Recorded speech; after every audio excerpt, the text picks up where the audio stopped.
MBBS in abroad. Apollo MedSkills 6 years of MBBS program will be completed in 35 lakhs only.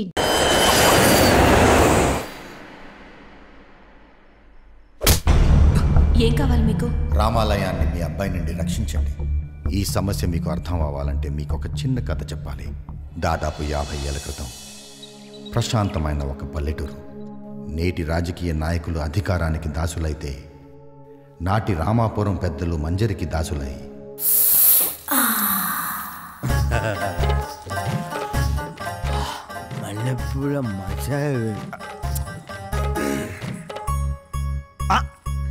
ఈయన కూడా వచ్చాడా? కుర్ర కుంకలకి మాతో పోటీనా? చా బహదూర్ గారు ఇంకా తమరిదే గొప్పలు అనుకుంటున్నారు. ఇంతకి ఏం తెచ్చారో చూడు. అబ్బా అబ్బో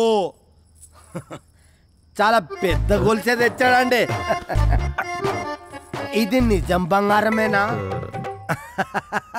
మీ తాహ తింతేనా? కాసులో పేర్లు పెట్టుకొని కూర్చున్నాం ఇక్కడ.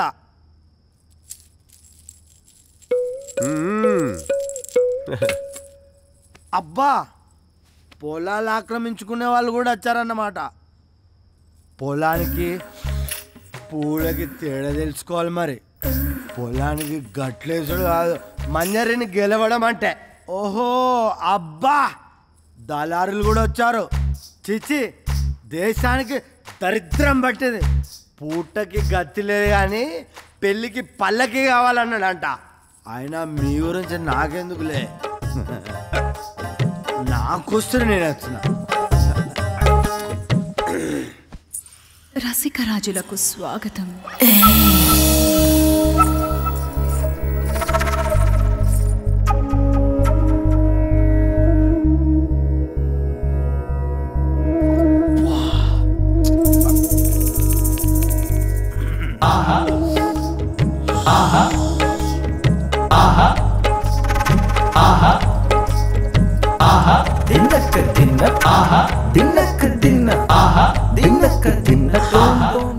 ఎవరు గొప్ప వారికే పక్క.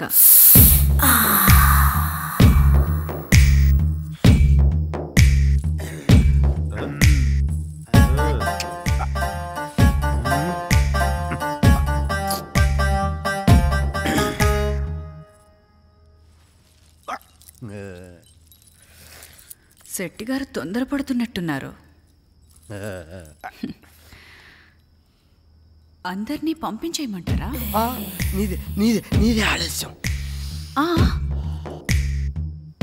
ఏం చేస్తున్నారు?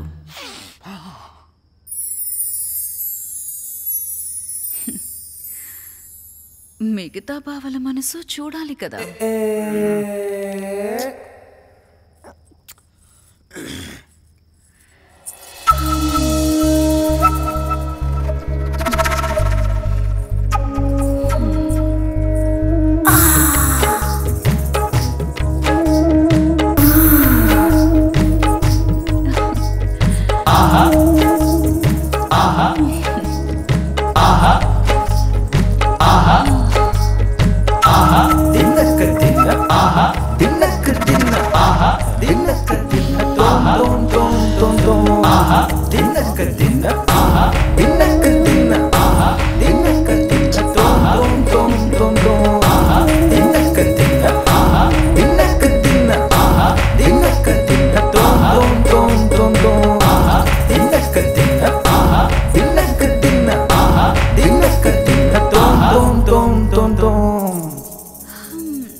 అందరివి ఇంచుమించు సమానమే. నిర్ణయం ఎలా? పనిచేస్తే పరువుకి పరీక్ష పెడితే పరీక్షగా పెట్టుకో. వయసులో ఉంది నేనేగా. వేగులారా, బావల పరువు గురించి ఆరా తీసి వేగిరన్ రండి. వేగుల ఆరాలో అప్పటికి ఏ బలహీనతలు లేని ప్రజలు ఏ స్వార్థం లేకుండా దానం చేసే నరసింహ అనే 2 ఎకరాల రైతు గొప్పవాడు అని చెప్పారు. స్వార్థం లేకుండా దానం చేస్తే గొప్పోడైపోతాడా? పక్క దక్కే ఋషుడిక్కడ లేడనుకుంటా.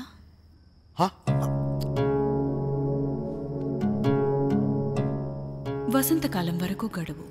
అప్పట్లోగా మీలో ఎవరు గొప్ప తేల్చుకోండి. వసంతకాలం దాకా కావాలా? ఆ పైన నరసింహానికి కబురెళ్తుంది. సరే, ఏం చేస్తాం? గడువుల్లోగా ఎలాగైనా గొప్ప అనిపించుకోవాలని పెద్దలు రకరకాల దానాలు మొదలుపెట్టారు. వస్త్రదానమని, సరుకుల దానమని, అన్నదానమని, చివరికి మద్యం కూడా దానం అయిపోయింది. రోజు రోజుకి పోటీ పెరిగిపోయింది. ప్రజలు వృత్తులు మానేసి ఉచితానికి, మద్యానికి బానిసలయ్యారు. ఇదంతా చూస్తున్న మంచితనానికి పిచ్చెక్కినట్టయింది. వసంతకాలం రానే వచ్చింది. వసంతకాలం వచ్చింది, అమ్మాయి రాదే. ఏం శెట్టి గారు, ఈసారైనా గెలుస్తారా లేక పస్తేనా? నీదే ఆలస్యం. మళ్ళీ పూలతోనే ఆడుకుంటున్నారు శెట్టి గారు. అరే పట్టి జారిపోయింది. కట్టన గట్టిగా. ఇది పెట్టి సరిపెట్టుకుంటారా? నాకు నువ్వంటేనే ఇష్టం.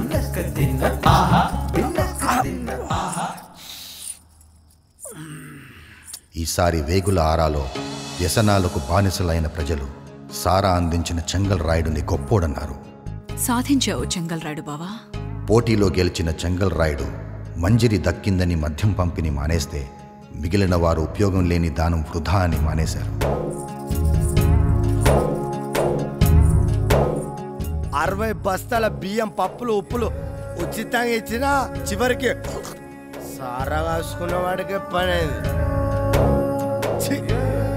రేపటి నుంచి ధరలు 2 ఇంతలు కాదు 3 ఇంతలు పెంచుతాడు ఈ శెట్టి. సుఖాలకి అలవాటు పడ్డ ప్రజలకి నరకం మొదలైంది. దొంగతనాలు పెరిగాయి, హత్యలు మొదలయ్యాయి. ఈ రావణ కాష్టంలో మంచితనానికి మరణం తప్పలేదు. నరసింహం కూడా హత్యకి గురయ్యారు. ఆయన కొడుకునైనా నేను ఆ గొడవల్లోనే గుడ్డివాడినయ్యాను. దిక్కులేని వాళ్ళకి దేవుడే దిక్కు అంటారు.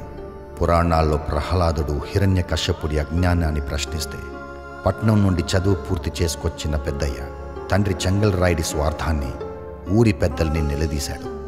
ఈ గొడవల్లో ఒంటరి వాళ్ళైన మాలాంటి వాళ్ళందరినీ చేరదీసి పెద్దయ్య రామాలయం మొదలుపెట్టారు.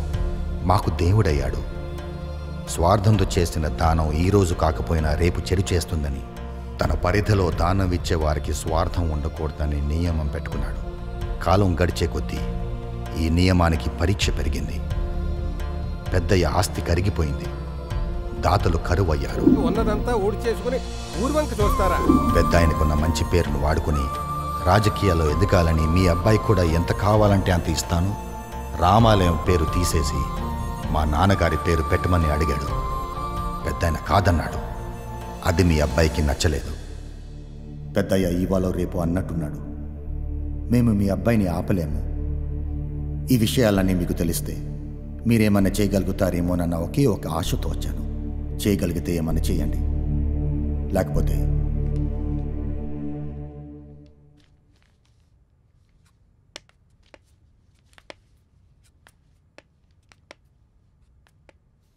ఆఖరిగా ఒక్క మాట. నాయకులు 3 రకాలు. నేనున్నానని నిలబడి సమాజాన్ని నడిపించేవాడు మొదటి రకం. గెలిచిన మర్నాడే సమాజాన్ని నీ చావు నువ్వు చావుమని తన సుఖాన్ని చూసుకునేవాడు రెండో రకం. వెంబడే వస్తుంది కదా అని సమాజంతో వ్యభిచారం చేయించేవాడు మూడో రకం. మీ అబ్బాయి ఏ రకం నాయకుడు అవ్వాలనుకుంటారో మీ ఇష్టం.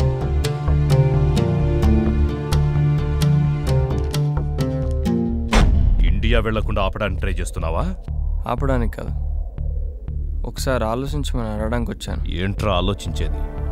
ఆ ముసలాడు మూలన పడ్డ సిద్ధాంతాలు వదిలిపెట్టి నేనడిగింది ఆలోచించుంటే రేపు ఎలక్షన్స్లో గెలవగానే ఆ పాతిళ్ళు పడేసి పెద్ద బిల్డింగ్ కట్టించుండేవాణ్ణి. మరి ఓడిపోతే? అయినా నీకు కావాల్సిన రామాలయం కాదు, పెద్ద ఆయన పేరుతో పడే ఓట్లు. నీ గెలుపు నీ ఓటమి అంతా నీ స్వార్థమే. ఉపయోగం లేని మంచితనం ఎవ్వడికి అవసరం లేదురా. అందుకే కళ్ళు లేని నీ బాబు తప్ప కళ్ళున్న వాడెవడు ఆ రామాలయం వైపు చూడ్డం లేదు. అంతా అవకాశాన్ని అందిపుచ్చుకోవడం, ఎదగడం అంతే. నిజమే, కానీ పాపం ముసలానికి ఏం తెలుసు ఈ లోకంలో స్వార్థం లేని మనుషులు ఇంకా లేరని, ఆశపడటం అనవసరం అని. నువ్వు రాజకీయాల్లోకి ఎదగాలనే స్వార్థంతో రామాలయానికి 50 లక్షలు ఇవ్వడానికి చూసావు. నేను మా నాన్నకి ఇచ్చిన మాట కోసం రామాలయాన్ని పెద్ద ఆయన్ని ఎలాగైనా దక్కించుకోవాలనే స్వార్థంతో ప్రేమించిన నీ చెల్లిని కూడా వదులుకోవడానికి సిద్ధపడ్డాను. కొందరి స్వార్థం రామాలయం పుట్టుకకు కారణం అయితే నీ స్వార్థం అదే రామాలయం చంపేసింది.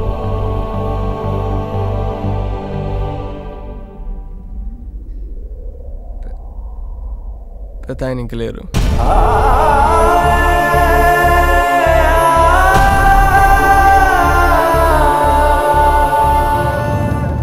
ఇక్కడ జరుగుతున్న దానికి 2 పరిష్కారాలు. 1 నేను డబ్బు సంపాదించడం, లేదా 2 నీ మార్పు. కానీ ఈ 2 కాలంతోనే ముడిపడి ఉన్నాయి. ప్లాన్ చేస్తే రావు. కానీ అదే కాలం చెడువైపు తొందరపడుతోందని గ్రహించలేదు. పెద్ద ఆయన కోల్పోయాం. ఇప్పుడు ఆ పిల్లలు అనాథలు కాకుండా ఉండాలంటే అది ఒక నీ వల్లే జరుగుతుంది. ఆలోచించు. నువ్వు నీ బాబుకు మళ్ళీ పనికిరాని కథలు చాలా చెప్తున్నావు. అయినా నాకు కావాల్సింది ఒక్కటే, నేను ఎదగాలి, నా ఫ్యామిలీ పేరు నిలబెట్టాలి, అంతే. పేరా? ఇలాగా? తల్లి జన్మనిస్తే తండ్రి దారి తప్పకుండా ఎదిగేలా చూస్తాడంటారు. కానీ తండ్రి పేరు చెప్పి దారి తప్పిన నిన్ను ఇప్పుడు నీ తల్లే మార్చాలి. చంప చెల్లుమనిపించాయినా.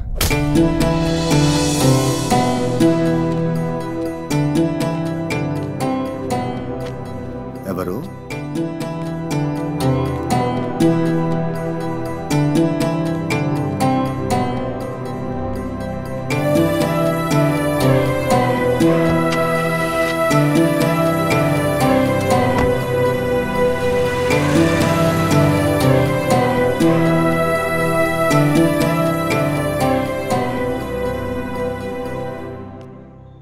ఎవరిది? కాకి మారినట్టున్నాడు మనిషి. కాలం ఎన్ని మార్పులైనా తెస్తుంది.